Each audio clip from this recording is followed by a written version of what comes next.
Hola amigos, muy buenas tardes y bienvenidos al espacio de psicoanálisis y salud mental. Les habla Virginia Valdominos, psicóloga y psicoanalista del Grupo Cero desde Madrid, España. El tema de hoy es todos somos bisexuales, la sexualidad desde el punto de vista psíquico. Y este tema surgió a partir de una frase que yo escribí en la página de Facebook y que tuvo mucha polémica y mucha repercusión. Hubo muchos comentarios al respecto de diferente carácter, ¿no? Frente a esta frase que, bueno, pues que suena tan fuerte para todas aquellas personas que no han escuchado nunca el punto de vista psicoanalítico o no han oído hablar de la constitución del aparato psíquico, de la división psíquica del sujeto, etcétera, etcétera, que vamos a tratar de intentar de hacer una fotografía en este breve espacio de tiempo acerca de esta cuestión de la sexualidad y concretamente de la bisexualidad. ¿Qué queremos decir cuando decimos que todos somos bisexuales desde el punto de vista psicoanalítico? Buenas tardes, queridos amigos. Gracias por ir incorporándose a este directo donde ustedes plantean cuestiones y temáticas y nosotros las abordamos desde el punto de vista del psicoanálisis. Bueno, ustedes saben que para el psicoanálisis la sexualidad es una cuestión muy importante, ¿no? Es probablemente la ciencia que da más importancia a la sexualidad humana y que además la aborda sin tapujos y sin develando lo que es el misterio de la sexualidad y donde el concepto de sexualidad también tiene una ampliación con respecto a lo que sería únicamente la genitalidad. Todos sabemos que la sexualidad incluye lo genital, pero lo sexual va más allá de lo genital, es mucho más amplio. Tanto es así que en lenguaje decimos que sexual es todo aquello tocado por el lenguaje. En psicoanálisis decimos que sexual es todo aquello tocado por la palabra. Quiere decirse que no solamente se goza de lo genital, hay muchas maneras de gozar.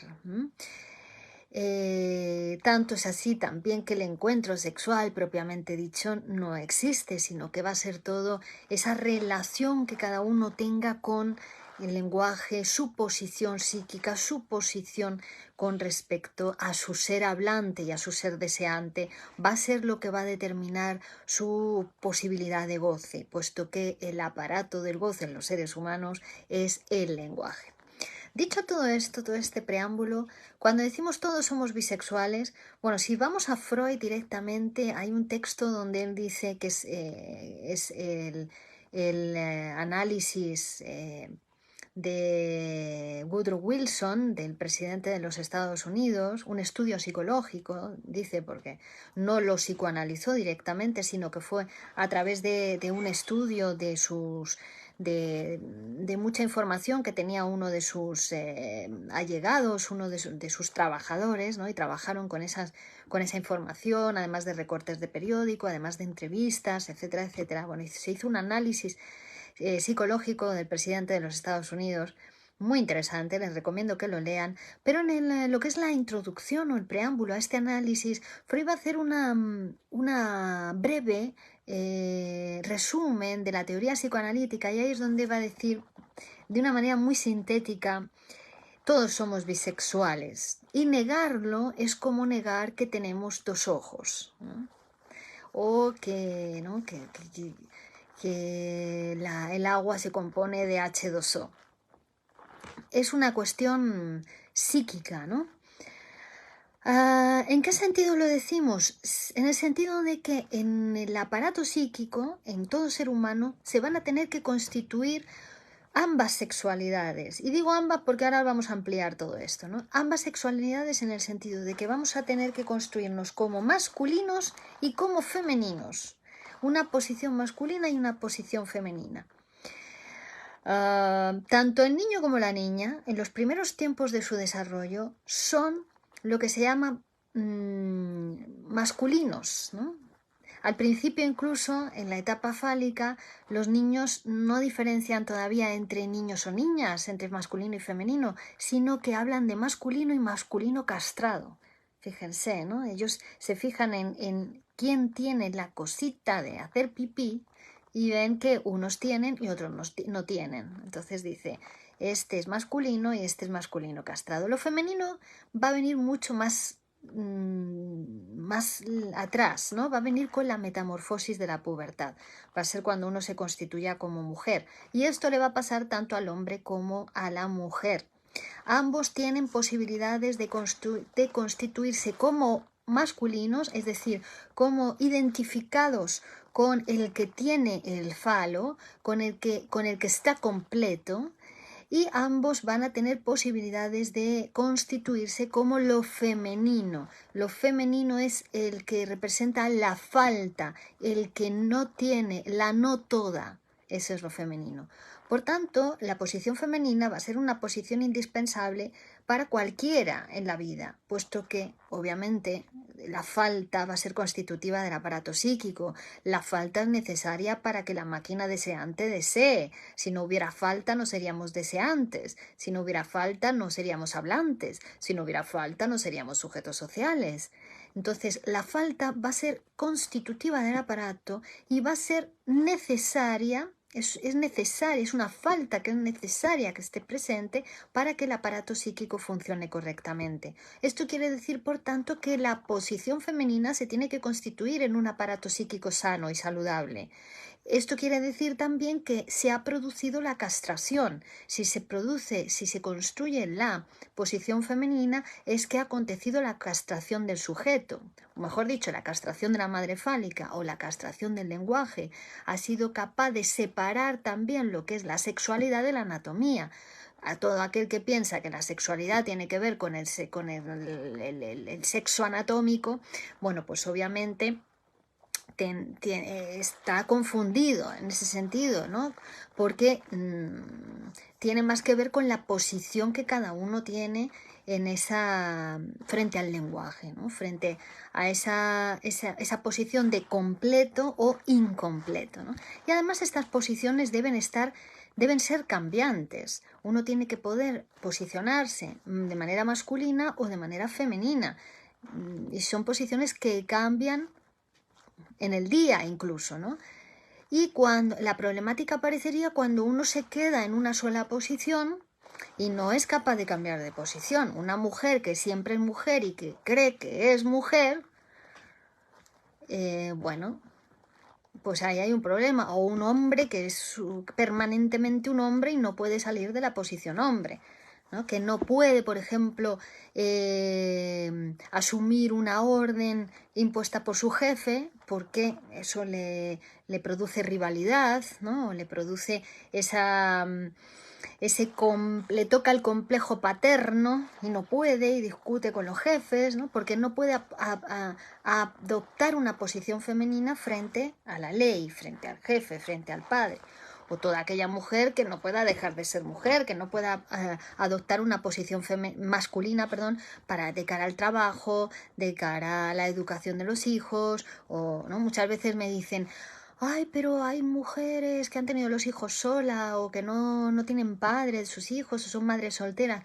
Pues ahí lo vemos muy claro, ¿no? Si no es capaz de adoptar una posición masculina en algún momento, pues habrá problemas también con los niños. O los problemas de los niños pueden tener que ver con esa cuestión de la madre de que no ha llevado a cabo la castración, ¿no? Y es una toda, cree que es toda, mientras que el sujeto psíquico va a ser partido, dividido, y ahí va a estar la falta, ¿no? La no toda, que sería la posición femenina, la posición de la mujer, ¿no?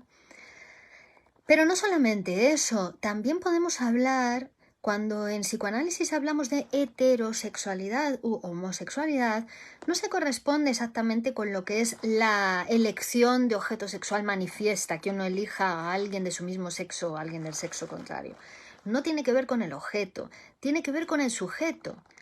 Y la homosexualidad más bien quiere decir que uno se relaciona solamente consigo mismo, que no es un otro entre otros, que no tiene otros semejantes, que es una relación homosexual, que es decir, una relación narcisista, autoerótica casi, un poquito más avanzada del autoerotismo. Mientras que la heterosexualidad tendría más que ver con esta cuestión que estamos hablando. No solamente la bisexualidad, sino los 4 sexos que dice el psicoanálisis. Esto ya les termino de confundir. Si les digo que no son 2, sino son 4 sexos. Todos en nuestro aparato psíquico tenemos que constituir esos 4 sexos, que son padre, madre, hombre y mujer, y que se va a producir en ese juego de identificaciones y de elección de objeto que forman parte de ese paso psíquico tan importante y tan difícil, el más difícil que todos nosotros hayamos tenido que atravesar, que es el complejo de Edipo. El complejo de Edipo es ese proceso psíquico por el cual pasamos de ser cachorros animales a convertirnos en sujetos psíquicos, hablantes, sociales, deseantes. Bueno, pues en ese proceso de constitución de humanidad, es la máquina hominizante, el complejo de Edipo, ahí es donde se produce esa construcción de esos 4 sexos: padre, madre, hombre y mujer. Y todos y cada uno de nosotros tendríamos que ser capaces de posicionarnos como una madre, como un padre, como un hombre o como una mujer, en función de con quién uno esté hablando. Ustedes no pensarán que son los mismos en todas las situaciones y con todas las personas, porque entonces están chalados, ¿no? Entonces están piantados, ¿no? Cambiamos, ¿no? En función de con quién estamos hablando y en función de la situación en la que estamos, nos posicionamos de manera distinta. Somos unos u otros, somos los mismos, pero la manera de relacionarnos depende de los intervinientes en la relación, ¿no? Hay que empezar a responsabilizarse de lo que a uno le pasa en las relaciones. No siempre la culpa la tiene el otro, ¿no? Siempre no, es que cuando estoy con este es un aburrimiento, es un aburrido, no sabemos de qué hablar, no saben. Bueno, pero usted está implicado en esa relación. Usted, no es el otro, es usted con el otro, ¿no? Entonces, tiene que ver con la posición de uno en el lenguaje, y esa posición, por tanto, es cambiante, no puede ser siempre estar posicionado de la misma manera. Eso va a dar problemas en las relaciones, eso va a dar problemas en la realidad. Entonces, posición psíquica, posición masculina, posición femenina, posición padre, posición mujer, madre, van a ser los 4 sexos de los que hablamos en el psicoanálisis, y eso sería la heterosexualidad.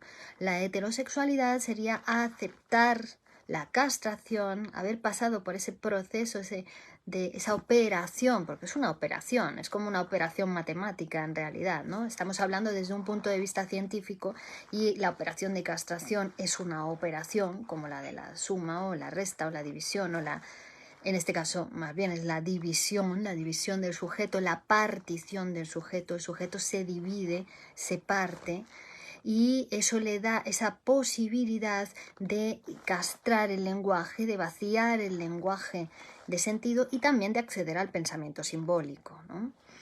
Que también tiene mucho que ver con la feminidad, ¿no? Porque aceptar la falta en uno tiene que ver con ese acceso al pensamiento simbólico, es decir, que no hay una correspondencia entre el significante y el significado, que las palabras no tienen un solo significado, sino que depende de cómo las palabras se relacionen entre sí.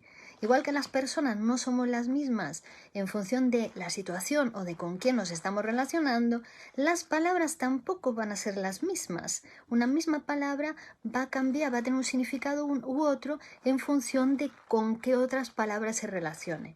De hecho, el significado va a producirse en la cadena significante, no con un solo significante, no con una sola palabra, sino en esa cadena significante. Ahí se producen los significados. Es por eso que en el psicoanálisis al paciente o al analizante le decimos hable libremente, asocie libremente, diga sin intención.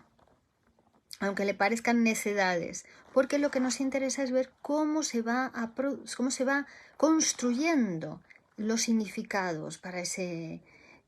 pero no porque nos interesen los significados, sino las cadenas significantes. El significado va a venir después por interpretación. Y bueno, y también va a depender de su masculinidad, feminidad, también la aceptación de esa interpretación, la escucha de la interpretación, también si uno se deja atravesar por la interpretación o no, si se deja penetrar, ¿no? Porque la posición femenina tiene mucho que ver con el arte, con la creación, ¿no? Con la escritura.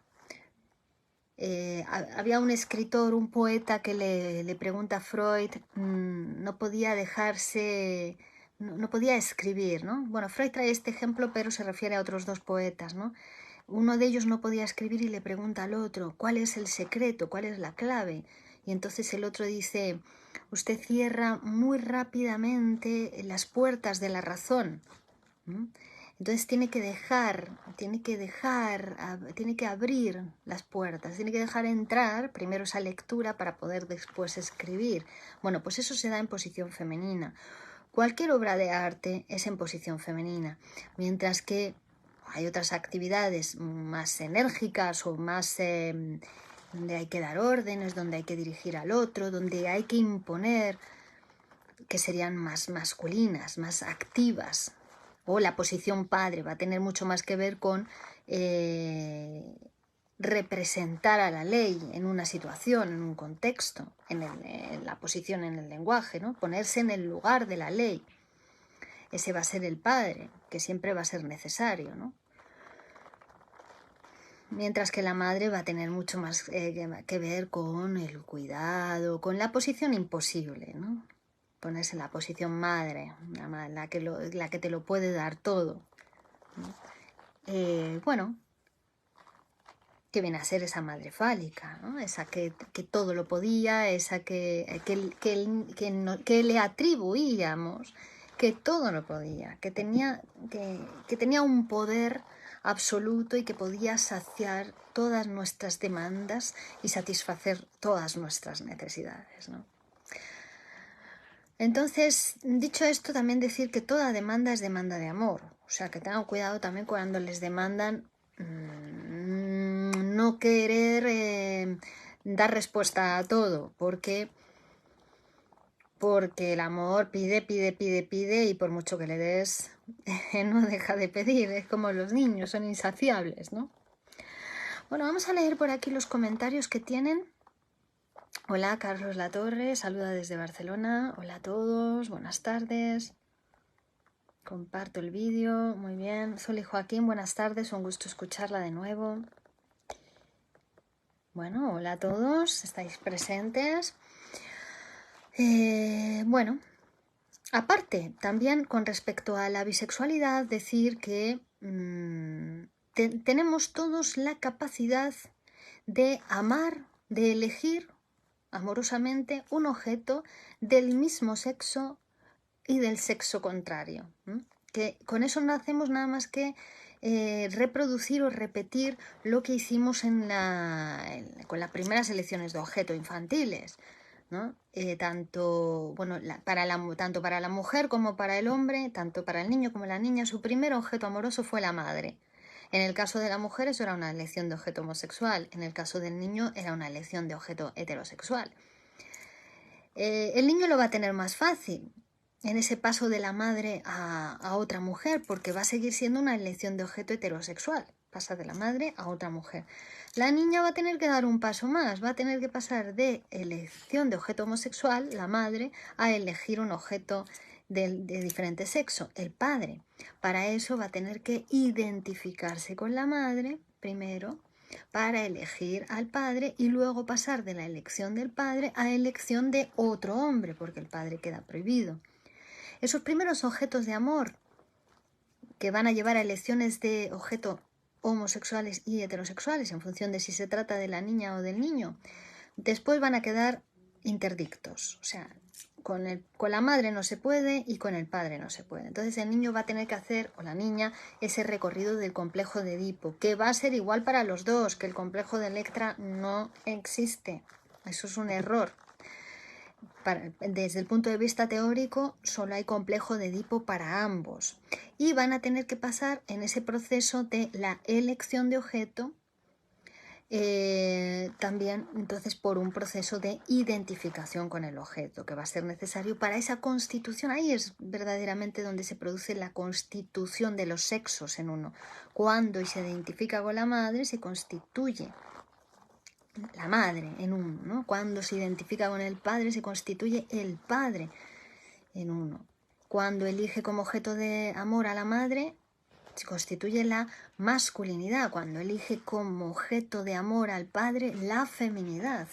Porque también el niño elige como objeto de amor al padre. También hay un momento en que el niño se enamora del padre, ¿no? Y ahí nace su posición pasiva frente al padre, su posición femenina frente al padre, que como hemos dicho es una posición necesaria, porque después en la vida va a tener que posicionarse pasivamente frente a otros padres, no solo su padre biológico, digamos, el padre de la familia, sino que van a venir los jefes, que son subrogados del padre, el juez, el policía, ¿no? Tiene que ser capaz de posicionarse pasivamente frente a esos otros subrogados del padre, ¿no? Y eso también tiene que ver con la feminidad de cada uno. Igualmente, una mujer que solamente es capaz de posicionarse de manera femenina, pues probablemente tenga dificultades. ¿Para qué? Pues para muchas cosas, ¿no? Para producir su propio deseo también. Acaba siendo una mujer objeto, ¿no? Una mujer florero, de estas que dicen que, ¿no? Posición pasiva todo el tiempo. Bueno, pues, y además decir que de la mujer de lo que se trata es de pasar, o la principal dificultad histórica que ha tenido la mujer ha sido pasar de posición objeto a sujeto deseante. Entonces, por eso también en ella también se tienen que constituir todos los sexos. Lo más difícil sería la constitución de la feminidad, porque implica... Lo más difícil en el sentido de que es como lo que cierra la constitución de ese aparato psíquico con falta, ¿no? Porque la constitución de la feminidad implica la falta, implica la castración, implica ese no toda. Hay algo que... Y claro, ya eso tiene que ver con el reconocimiento también de ser un sujeto mortal, de que no puedes todo, de que por mucho que lo pretendas decir todo, por ejemplo en esta conferencia, por mucho que yo pretenda decir todo sobre el tema de la bisexualidad, después diré, ay, mira, esta cuestión, qué interesante, y no la dije. Bueno, pero hay que asumir que siempre es así, ¿no? Siempre es así, en cualquier lugar, en cualquier trabajo, en cualquier situación. Uno no puede decirlo todo, ¿no? No puede estar completo, ser perfecto, aunque es a lo que tendemos a esa relación con esa madre de la que nos enamoramos y a la que atribuimos que nos lo podía dar todo. Por tanto, el todo existe. Cuando lo que vamos a aprender en el análisis fundamentalmente es que el todo no existe, ¿no? Que existe la no todo, la no toda, ¿no? La feminidad. Esa es la que vamos a tener que construir probablemente en nuestro proceso psicoanalítico y que nos ayudará, bueno, pues a funcionar con deseo en la vida, ¿no? A tener esa máquina del deseo abierta y en pleno funcionamiento, en un funcionamiento sano y saludable del aparato psíquico, que es de lo que se trata. No se trata tanto de saber sobre uno mismo, sino de desear, de gozar, de hacer, de vivir, ¿no? Todo en infinitivo, verbos en infinitivo. Eso permite el psicoanálisis. Bueno, queridos amigos, amigas, pues muchas gracias un lunes más por estar presentes en este espacio de psicoanálisis y salud mental. Espero que les haya resultado interesante el tema. Seguiremos el próximo lunes. Y gracias, La Torre. Y el próximo lunes entonces seguimos con otro tema. Pueden plantear sus temas. Tengo que actualizar la lista porque han ido llegando nuevos temas a lo largo de la semana. Fíjense en la lista para los próximos días y pueden sugerir temas que vamos a seguir hablando de ellos. Muchas gracias a todos. Si alguno de ustedes quiere conversar conmigo personalmente, podéis encontrar los datos para contactar conmigo en www.virginiabaldominos.com.